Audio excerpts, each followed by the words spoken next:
Selamat malam Bu, saya Tasya Develandes Red dengan NPM 2551161. Pada kesempatan kali ini saya akan mempresentasikan suatu artikel yang berjudul Konten AI dan Hak Cipta yang membahas apakah karya AI itu bisa dilindungi hukum ataupun tidak.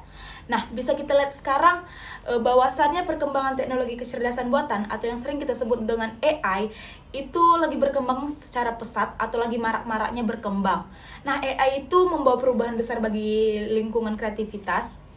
Karena AI itu bukan hanya digunakan sebagai alat pembantu saja, tetapi mereka juga mampu menghasilkan suatu karya-karya seperti gambar, musik, tulisan, bahkan suatu video yang kualitasnya itu benar-benar seperti hasil karya manusia.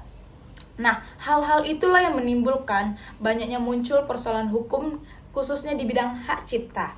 Karena pada dasarnya sistem hukum hak cipta itu dibangun atas asumsi bahwasannya pencipta itu adalah seorang manusia. Hak cipta itu merupakan bagian dari kekayaan yang memberikan suatu perlindungan hukum kepada pencipta atas ciptaannya, yaitu manusia. Di Indonesia, pengaturan mengenai hak cipta ini diatur dalam Undang-Undang Nomor 28 Tahun 2014 tentang hak cipta. Nah, artikel ini juga dianalisis melalui beberapa perbandingan hukum yang ada di beberapa negara, seperti di negara Amerika Serikat, Uni Eropa, Jepang, dan Cina. Seperti yang ada di Amerika Serikat dan Uni Eropa, prinsip kepengarangan manusia masih sangat kuat dan sebagai subjek utama, karena hak cipta itu diberikan jika karya tersebut itu mencerminkan pilihan atau ekspresi dari kreatif manusia.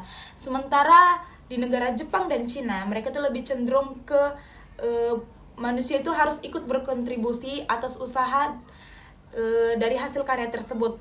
Jika karya AI tidak dapat dilindungi oleh hak cipta, maka karya AI ini bersifat bebas digunakan oleh siapapun.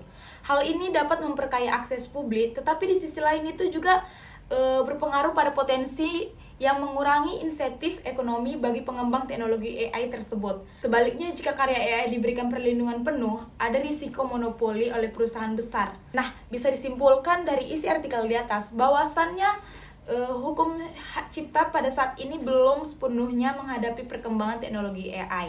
Oleh karena itu diperlukan perkembangan hukum yang lebih terarah dan seimbang lagi buat kedepannya, supaya melindungi kepentingan pencipta manusia dan mendorong teknologi serta menjamin suatu akses publik terhadap karya kreatif. Sekian presentasi dari saya, terima kasih Ibu.